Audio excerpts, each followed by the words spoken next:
Good evening and welcome to the November 6th, 2014 TV Toastmasters meeting. This is our first meeting in November, November 6th, and we have a great meeting in store for you this evening. We've even got quite a few people in our studio, which I am delighted to see, and one of our regulars that we haven't seen in a while is back with us. We have two speeches that are going to be presented tonight. We're going to do table topics. We'll have our evaluation portion of the meeting where we get feedback on what we do well, what areas of our speaking abilities we might want to consider working on a bit more. I have a really good Toastmaster for tonight's meeting. If you would all help me welcome our Toastmaster this evening, Mr. Rick Barron. He is going to be our Toastmaster. He is also our Vice President for Public Relations for this Toastmaster year. So help me welcome our Toastmaster, Rick Barron. Thank you, Steve. It's great to see when we all come together to achieve a common goal. We come in with an agenda, all ready to go, and guess what? We walk through the door and there's a change here, a modification there. Somebody didn't show up, somebody new shows up. And we get to fill out the agenda, everybody filling a role that they want and enjoy. It's great to see how Toastmasters come together so we can all achieve what we're here to do, and that is to grow collectively. If you want to watch yourself grow, you can come meet with us at TV Toastmasters. We meet the first Thursday of the month and the third Saturday of the month at 7850 5 Mile Road at the Anderson Center. You can learn more about us at www.tvtoastmasters.com. As the Toastmaster for today's meeting, my role is to facilitate transitions, to do introductions, and to keep us on track. To that end, I will bring up the first person on our agenda today who will help us with the word of the day. Richard Gant, would you please come up and share with us the word that you've selected to be used every opportunity that we get to come up here to the lectern.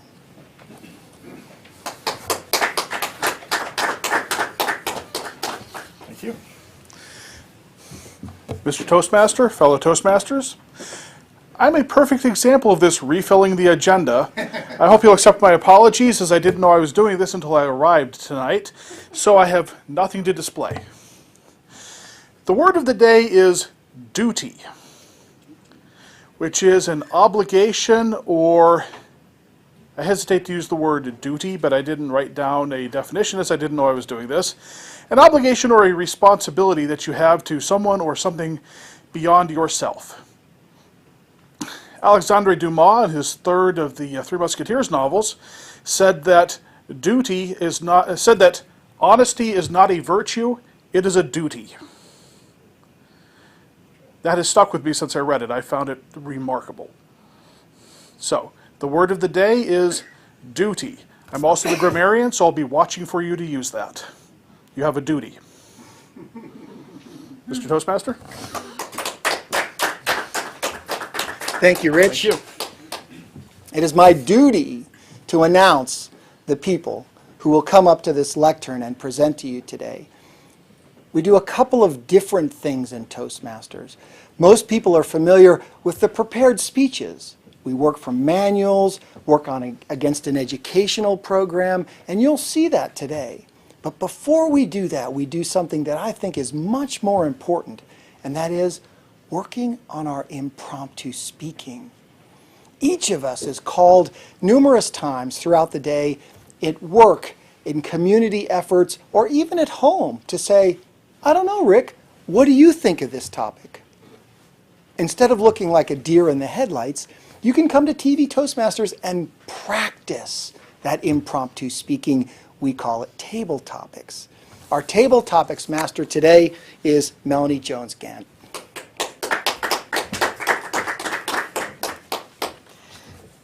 It is my solemn duty to talk about table topics, which is our impromptu speaking 2 to 3 minutes, which Rick had mentioned. So, calling Rick back up since we have newer people. Our topic tonight is Thanksgiving. since we are going into that season. My question, Rick, is what is your favorite memory of Thanksgiving or gratitude expressed by your family?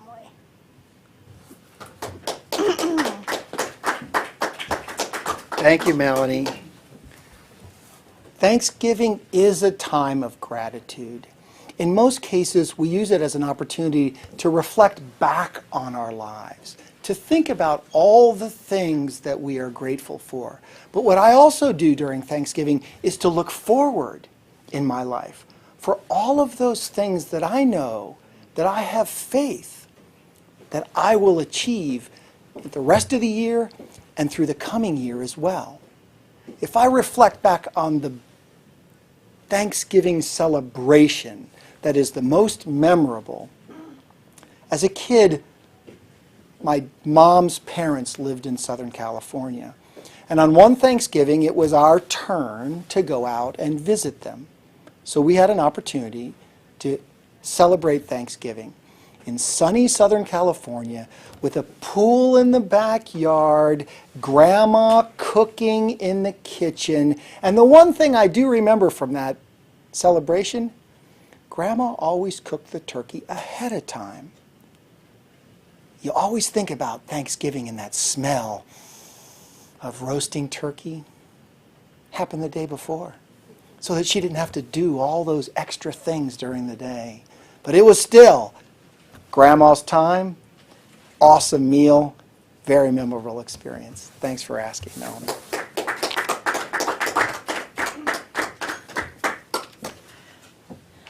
Brad, we all have favorite dishes for Thanksgiving or this time of year. What is your favorite food for this time of year, and what's your favorite memory associated with that food?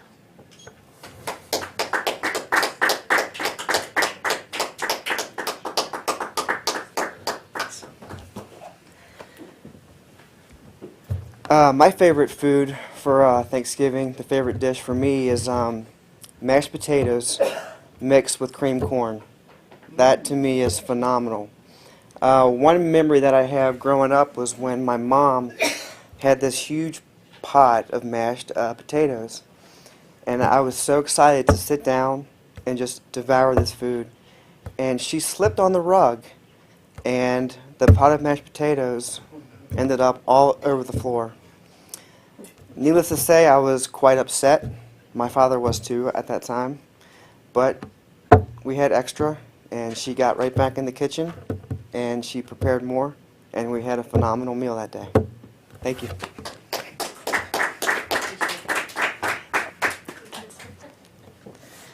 And for our last topic, Rich, we all have that one family member who is, shall we say, interesting. What is an interesting memory of that family member that you experienced around the holidays?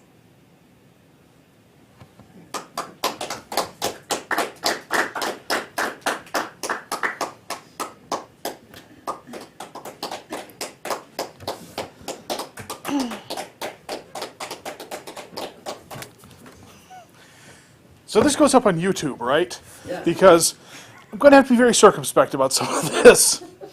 Yeah, seriously. Growing up, my dad was in the Army, and out of the first 18 years of my life, 16 were spent in Germany. So I didn't have to spend a whole lot of time with my extended family, good or bad, as the case may be. I didn't have to spend a lot of time with the holidays. The holidays were always small, always close, just me and my brother and my mom and my dad. Didn't have a lot of exposure to my relatives as a result around the holidays. So the most memorable, strange, and special moment with a Thanksgiving has to have been 3 years ago. And everybody blames someone else for this. Nobody takes responsibility. Everybody has a pet theory.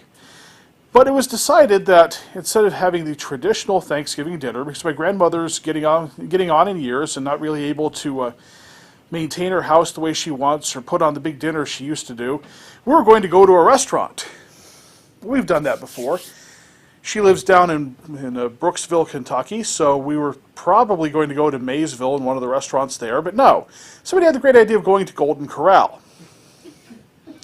And not just Golden Corral. The Golden Corral in, brace yourself, most of us either live in the Cincinnati area or in Pennsylvania, with one aunt and uncle living down near the state capitol. So we went to the Golden Corral in Lexington. Just imagine that. All of us converging on a place where nobody lives into a restaurant full of people shouldering like football players, well, like football players built like me. So I would say more like waddling around, shoving each other aside for the food. 3 different tables scattered across the restaurant. No opportunity to socialize, no opportunity to catch up with each other, no opportunity to do anything other than shout at your neighbor and hope you could be heard over the din. And the food was not that good either. I believe this is why nobody's willing to own up to having had that original idea. Because nobody wants to be responsible for possibly the worst Thanksgiving on record. Thank you. Thank you, Rich. I'll turn the meeting back over to Rick. As I try to call Rick Rich. Thank you, Melanie. We'll be right back after a word from our sponsor. All the education in the world won't help you get ahead in life if you can't express your ideas effectively. Every day, competition for advancement gets tougher and tougher. You need an edge. A Toastmasters club can give you that edge. A low-cost learning experience for men and women. Toastmasters gives you the confidence to express your ideas to anyone. Get the Toastmasters edge. Welcome back. It's always nice to relive Thanksgiving memories.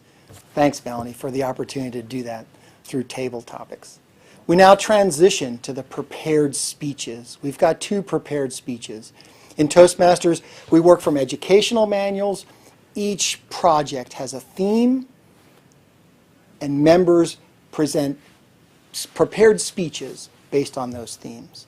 Today, we are looking forward to one of our newest members. She is not a new Toastmaster, but she is new to TV Toastmasters, who's working out of one of the advanced manuals.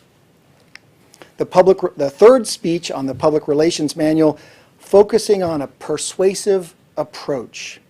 A public relations speaker knows how to persuade audience members to adopt a proposal, accept an idea, or take a certain action. Emily Garrett is going to do a prepared speech about a situation that was in need of a little persuasion called Our New Middle School. Our New Middle School, Emily Garrett. Thank you. Hello and welcome, everyone. I'm here today from the Woodland Hills School District to discuss the building of the new middle school. As you all know, the school is planned to be built at the corner of Eagle and State Roads, and it will be called Eagle Middle School. This is the current location of Eagle Park. Now, I understand that a number of people are upset about losing the park. And I can understand this myself because my family has enjoyed this park for many years. However, there is a park right next door called Jackson Park, which is also very popular among the families in the community. And I can tell you that there are plans in store to upgrade the playground equipment at Jackson Park as well as build some new tennis courts. And I hope people will be happy with these improvements. The land for Eagle Park was originally purchased by the school district for the sole purpose of building the school. However, knowing it would be a number of years, the property was turned into a park temporarily so that the families in the community could enjoy the park until the time came when the population of children in the community necessitated moving them back out of the high schools. Rather than let the land just sit there not being used, this way the community could enjoy it until we needed to build the school. Now, I don't know how many of you lived in the community at that time, but many parents were very upset when the 7th and 8th graders were moved into the high schools in the first place. Although they've tried very hard to separate the 7th and 8th graders from the older children in the high schools, it's difficult to maintain this separation on the school grounds and on the buses. They have been separated by hallway, but that's really not making people completely happy. With the new school being at a completely different location from the high schools, this can be done. The buses, the school grounds, the hallways, they'll be completely separate from the older children. I don't think anyone would disagree that this is a good idea to have a new middle school from this perspective. Now, as far as the location, it's very convenient for the 7th and 8th graders that are going to both high schools currently. This also gives them the opportunity to socialize with the 7th and 8th graders that will be attending the other high school, which gives them a common base that the current high school students don't have. A stoplight will be erected in front of the school with turn lanes and crosswalks, all the perks. And there will be a police officer on duty each school day at the opening and closing of school to make sure that everything runs smoothly. The Neighborhood Sidewalk Project has already built a number of new sidewalks in the area for walking access for the children, and there are a number of them still planned that will be done very soon. There will also be access from the back of the school. There will be a small parking lot created with steps down to the back entrance of the school, allowing access from North Ridge Drive. Parents will be able to drop their students off in the morning and pick them up in the afternoon from the Summer Estates neighborhoods, making the traffic issue in front of the school alleviated a little bit by having this back entrance and also giving convenient access to the neighborhoods that are located behind the school. Now, the families will also have access to the track that will be built on the school grounds and when the students are not using it, and the path connecting Jackson Park to the school grounds will remain so that the park and the school will have easy access. Now, unfortunately, some of the houses on Apple Tree Court will be losing the woods in their backyards, as the school grounds will extend up to this point. I understand the trees were already cut down up to the property line after the homeowners were promised that this would not happen. I do apologize that there was a miscommunication with the tree service, and I know people are very upset about it. We truly regret that this happened. However, there is enough money in the budget to plan some kind of barrier between the school grounds and these homes. This discussion is currently underway, and I would like to present a possible solution to the problem. However, this is just a suggestion at this point. Nothing has been decided.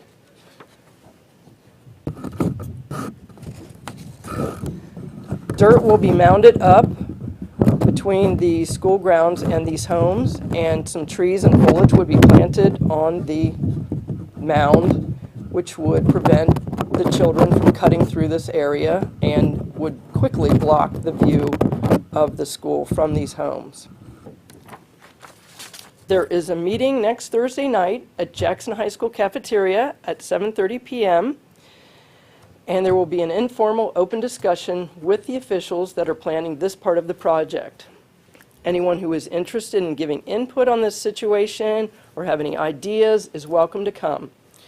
We promise we will resolve this issue, and we welcome your ideas. Please feel free to contact me at any time, and I hope to see you next Thursday. Thank you. Thank you, Emily.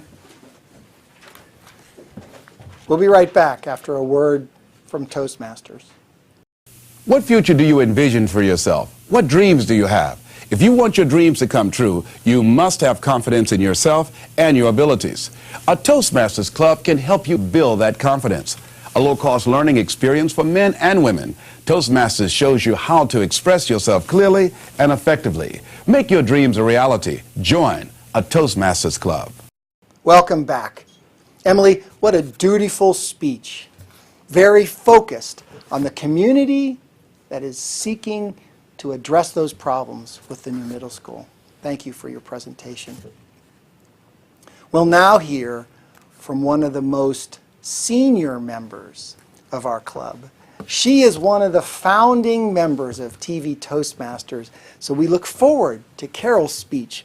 Carol is working from the Competent Communication Manual, Project 4, How to Say It. Number 6, How to Say It. This is probably her 10th, 20th, 80th, 17th version of going through the Competent Communication Manual. Her speech title is Interrupting the Interrupter. Are you interrupted when you're talking? Are you interrupted when you're in the cubicle trying to finish a work project? Or are you, as in the next speaker, guilty of being the interrupter? Carol will share what she learned at K-Fittis' Kick Conflict to the Curb workshop about handling interruptions. Let's give a hearty welcome to Carol Kormelink, Interrupting the Interrupter.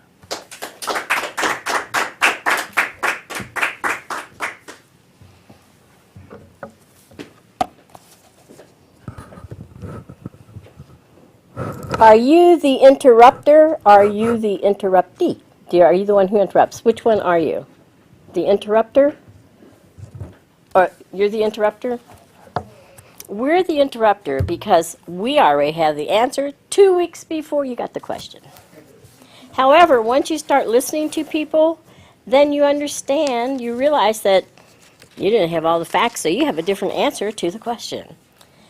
When I went to K-Fittis workshop, I swear by her, the word of the day today was endorsed, so I endorsed K-Fittis. She's fantastic. She's extraordinary.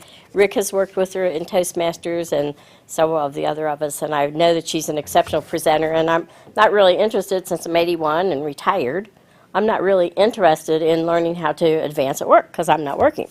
But Kick Conflict to the Curb is one of my hot buttons. I lived with an angry man for 52 years, and I had to learn how to deal with conflict. So I already know what I know, and I went there to see what Kay knew that I didn't know. And I found out, I thought I had one layer. I got about 5 layers of new information. One of the things I learned is that men interrupt women about 96% of the time. So there's a way to cope with interruptions, to minimize, to help prevent them. One of the things that I learned, if you make statements rather than questions, because questions invite interruptions. And the statement, you don't get as many interruptions when you make statements rather than ask questions. The other thing is when you're speaking, be substantive. Have something important to say. How many people that they've opened their mouth and by the time they finished it, you haven't learned anything new? Speak up early and don't wait your turn. Of the 4 personalities, there's the disc personality, the 4 different types, and I use the animal one, the lions, the otters, the beavers, the golden retrievers, and the beavers. The ones, the beaver and the golden retriever, they are more on the passive, and the lions and the otters are on the aggressive. The aggressive people, they don't have any problem speaking up. And so we have to learn to stop speaking up sometimes. And the passive ones, they have to learn to speak up. Go, speak up. I learned at K's one time I said, okay, I already know what I know. I'm going to go there and find out what Kay knows. When she was giving one part of her program, I was like, oh, she didn't say this. And instead of me raising my hand to interrupt her, I waited, and by golly, in just a few moments, she covered what I would have interrupted her and made her train of thought differently. So if you jump in too much, then learn to stop, and if you are afraid to speak up, and so many people who are afraid to speak up, you don't know how many brilliant ideas have been lost because the person was afraid to voice their opinion. And then when you lean in when you're giving some information, that makes it more positive. That helps to stem the interruptions. And then raise your volume. If you want to be heard, you raise your voice. Now, if you're a very mild-mannered person, we have in our other club, there's a very quiet man. He makes just as much sense when he's got the authoritative, cool, steady voice as an airplane pilot. And people said, well, you should raise your voice. On those words, you should raise your voice. And I said, I'm thinking, no, he shouldn't. If that's not his personality, then no, he shouldn't do that. And because one will make you appear angry when that's not your style. You want to be real. And then sum up the conversation to be remembered. If you've ever had a conversation with anyone and summed it up, I never did that. Did any of you ever do that? Sum up the conversation that you just, oh, you did that. Well, good, Melanie. So I have to learn how to do that. And so that's helping to prevent it. And then there are how to cope with interruptions. My son is one of the golden retrievers that he wouldn't say, Mom, I'm not finished. He will just go, I go, Mark, what's the matter? You look like I just hit you in the gut. And he said, Mom, you interrupted me. And one of the steps, when I get to that, I'll show you what I told him to do. But one of the things, if you're being interrupted, you can just ignore it and keep on talking and talk a little bit faster. And the other thing is to avoid eye contact with them. Reduce the eye contact. Or you can say their name. So I said, Mark, it's okay to say, Mom, I'm not finished. Could you hold on a minute? He wouldn't do that. He's a golden retriever. He wants to be liked. You might not like him if he told you what he really wanted. And then the next one is the gesture. This is the stop, I'm not finished, or the finger, whatever you want to do, but to let them know that you aren't finished speaking. You're thinking. And you'll find so many times when you start listening, I was never a listener. I'm a talker. Talkers don't listen. When you start listening, you go, oh, wow. Now I get what they were trying to tell me. You can feel what they feel. It's just really neat when you start listening. And then the top thing is the scripted response. There are some words that you can try. Please, just a moment. I'm not finished. Kindly hold the remarks until I'm done. Please hold the questions until the end. These are some ways of coping. If you let yourself get all flustered, then your brain shuts down. You're not going to be able to cope with what you were trying to do when you were interrupted. And today when I gave this, they said they wished that I had a handout. I'm going, well, this is case stuff, and I'll see if I give this speech again, that I'll have a handout. So you know, number one, ignore, talk, reduce eye contact with them, name, gestures, the stop and gesture, and scripting. And I thought, oh, good, I can make an acronym out of that with rings. And I don't know how to do with the other two words, but I thought that makes rings. Anyone have any questions? Or one person today said, well, how when the interruption's on the phone? I said, it's the same thing. You ask them if they would wait a moment until you're finished. Anyone else have any other ways they're being up there? Oh, and another thing, this didn't come from Kay, it came from another organizing. If you are constantly being interrupted at your desk, a lady who was being time managed, she was being shadowed, she had 6-8 interruptions in maybe an hour. She has a bowl of candy on her desk that anyone can come in, and they take a piece of candy and they chat with her. If she removed that bowl of candy, that would save a lot of her interruptions. So we don't look at everything. We just say, you're interrupting me again. Well, you don't have to get angry when you're interrupted. You just have to learn how to cope with the interruptions and learn not to be an interrupter yourself. Mr. Toastmaster. Thank you, Carol. Timer, may we please have 1 minute of silence for the evaluator to prepare their evaluation.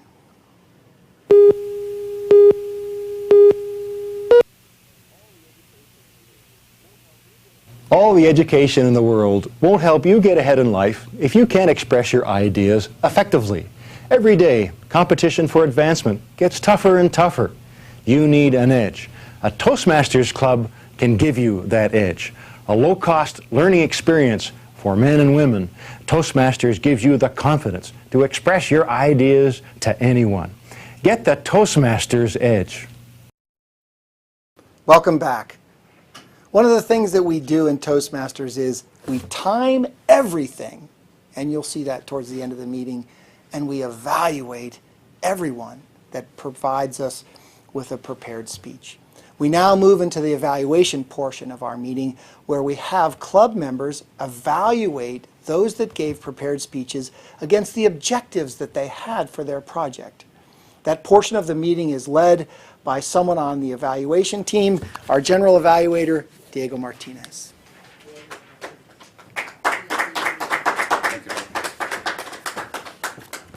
Good evening.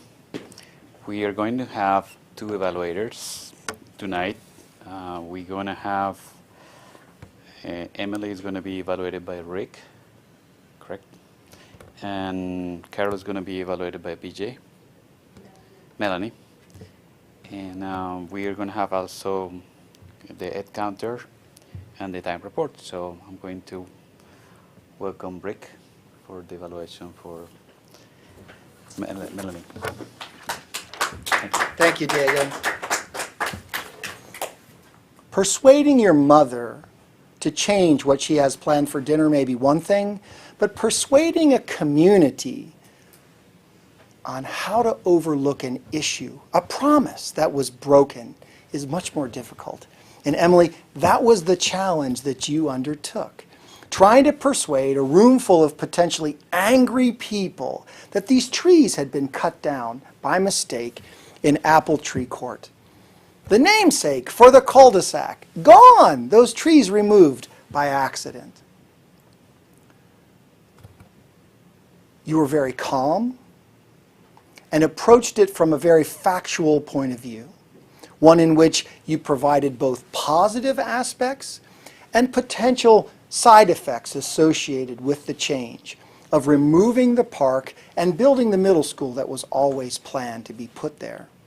One of the key things that you were supposed to do was to speak extemporaneously. You did use a little bit of notes, and at one point in time, I think you got lost and you had a chance to look down to catch your place, and you picked right up.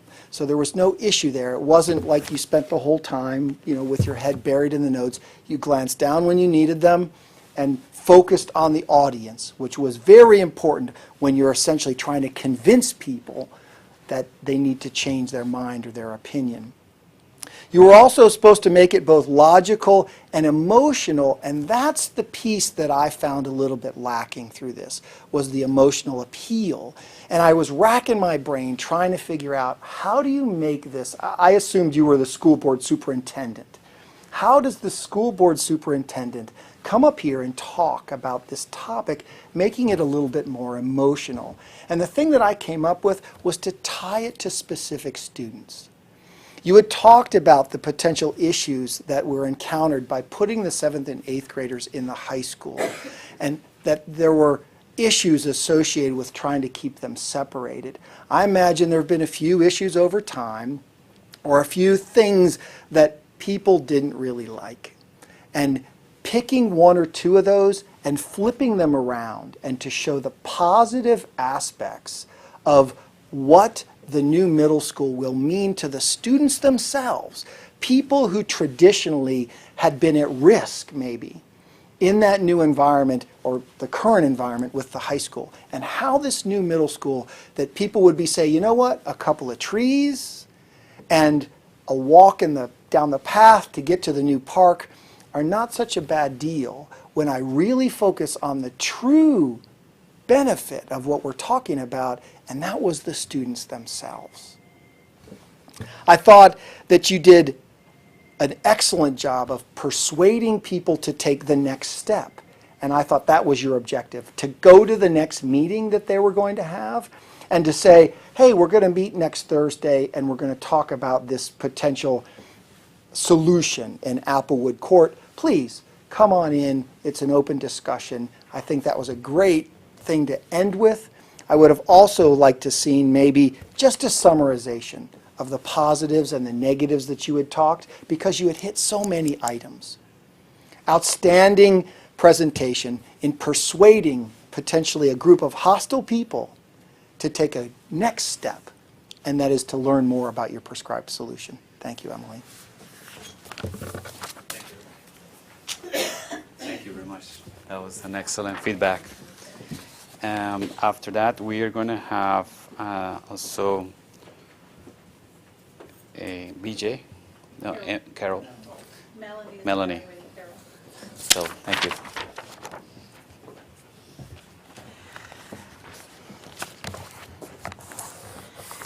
Interrupting the interrupter.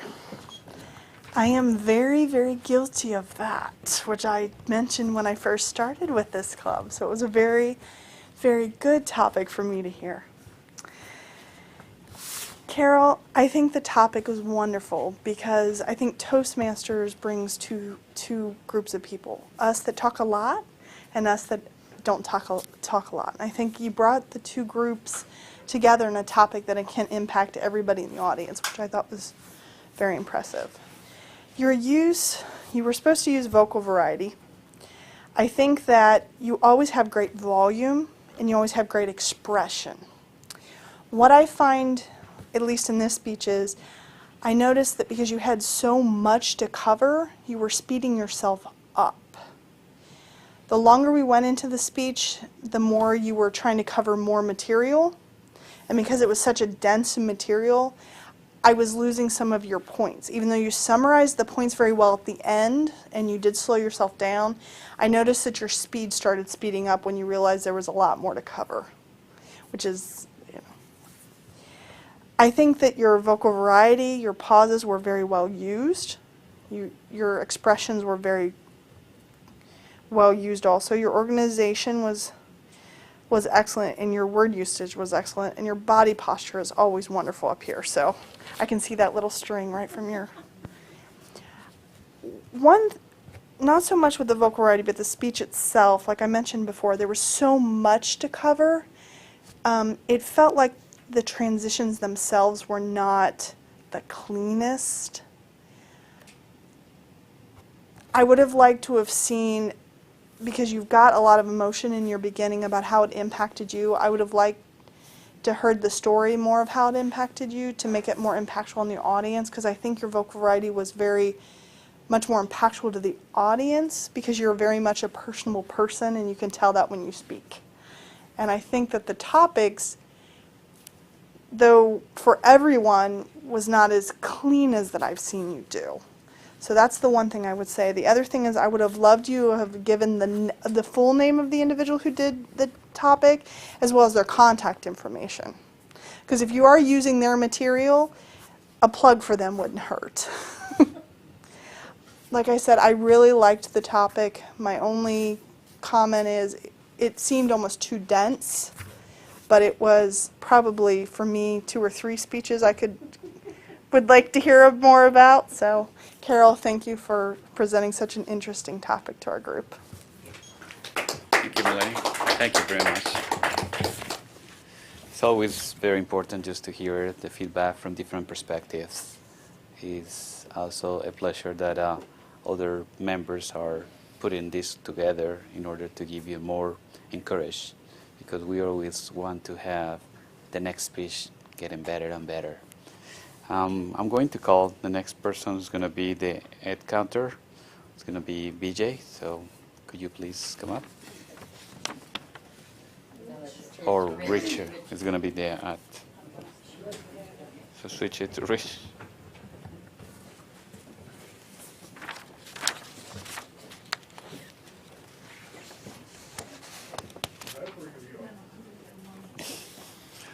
Rich first. Thank you, Rich. Yeah. As grammarian and awe counter, I always feel like the bad guy at these meetings. Everybody else gets to stand up and say, "You were wonderful. That was spectacular. I learned so much." And I get to stand up and go, "You! Yes, you are terrible." Really, you weren't. It's just, I have to nitpick. And so, prepare to be nitpicked. I'll start with myself. I stood up here in Tabletopics as the grammarian and said, 3 times. So I'm not immune. Now, if I can read my own chicken scratch of handwriting here. Mel, you ummed once. On the other hand, you did use the word of the day once. That was very well done. Also, you had a moment where you said something along the lines of, "You use you." Extemporaneous speaking, yes, still not the best construction. Brian, congratulations for showing up and speaking on your very first meeting. 5 ums. Not too bad for your first time, really. First time I did public speaking, I probably said hello, and it would have been terrible. Diego, I counted 2 ums and 1 false start where you start to say the word, stumble over it, catch yourself, and restart. Not terrible by any stretch of the imagination. You beat me anyway. Alex, I counted 5 ums and 3 false starts. Nothing to worry about, I would say. Carol, I caught 2 ums. I was shocked and amazed, to tell you the truth. Normally I don't find any when you do this. Also 2 false starts, just a little bit stumbling over the words. And as from a grammar context, I also noticed around the middle of the speech, you used a lot of transitions that were and then, and then, and then. Just, it started feeling repetitive. It's not grammatically wrong, but variety is always good. Then Rick showed us all up. No ums. Try to keep that trend up when you come back up to take us out at the end of the day. And 2 uses of the word of the day. I couldn't get any in, and it was my word, and he gets 2. So, big round of applause for Rick. And for everyone else, you were great. Thank you very much, Rick. You're welcome. I appreciate it. And finally, we have BJ, who's going to have the time report for tonight. Come on, Emila. Thank you. Thank you, Toastmasters and guests and viewing audience. I thought I was the bad guy, the one who gets to tell people if they spoke within the confines of the allotted amount of time, and if they were in a contest, whether their speech would qualify. If they were under their time or over their time, it would not qualify. So today we had table topics where people are asked to speak about 2 to 3 minutes, and Rick spoke 1 minute and 21 seconds about the memory of his Thanksgivings in California. And Brad spoke only 43 seconds. And if I recall, when I did my first table topic, I spoke 43 seconds and had 6 ums and ahs. So it happens to all of us. And Rich spoke about a family member and an experience that his entire family had over Thanksgiving for 2 minutes and 50 seconds, right within the allotted amount of time. And then we had our prepared speeches. So Emily spoke in a 5 to 7 minute time slot. She spoke 6 minutes and 35 seconds on time there. And Carol, who had so much to tell us about interrupting the interrupter, spoke 7 minutes and 41 seconds. Now for the evaluations, we were all supposed to do a 2 to 3 minute, and Rick evaluated Emily very thoroughly and very interesting as always for 3 minutes and 18 seconds. And then Melanie evaluated Carol for 2 minutes and 49 seconds. So that is my timing report. Okay, thank you so much, BJ. Well, as a general evaluator, I believe this was one of the meetings that everybody keep in track about the timing, very conservative. Everybody want to participate and also give the best of each one. which is the most important in Toastmasters. I said overall, the meeting started on time. We have new people today and guests, and I always like to come to TV Toastmasters and see new faces again, and old faces as well. Thank you very much, and I think we're going to the Toastmaster of the night. Thank you, Rick. Thank you, Diego.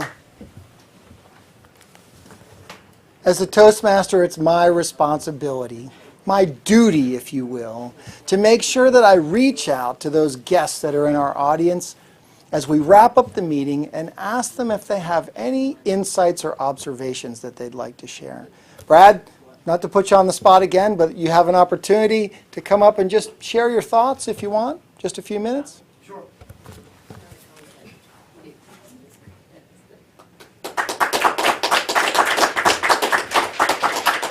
Yeah, this is my first time. I plan on coming back. I thought it was a great time. I think I'll learn a lot, and it'll be a pleasure to see you guys again. Thank you.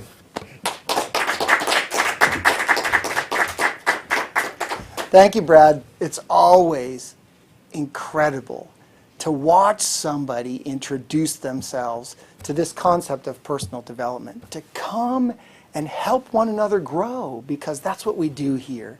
We lift each other up. There's so much that happens out there in our society where they're trying to tear everybody down. We can come here, support one another, and through the video and the TV format that we've got here, literally watch one another grow. Thank you for your comments. Thank you, everybody, for the meeting today. I'll turn over the meeting back to our club president, Steve Ehrenholz. Thank you, Rick. Let's have a round of applause for our Toastmaster who ably fulfilled his duties this evening as Toastmaster. Thank you all for coming this evening. Thank you, those of you who are watching.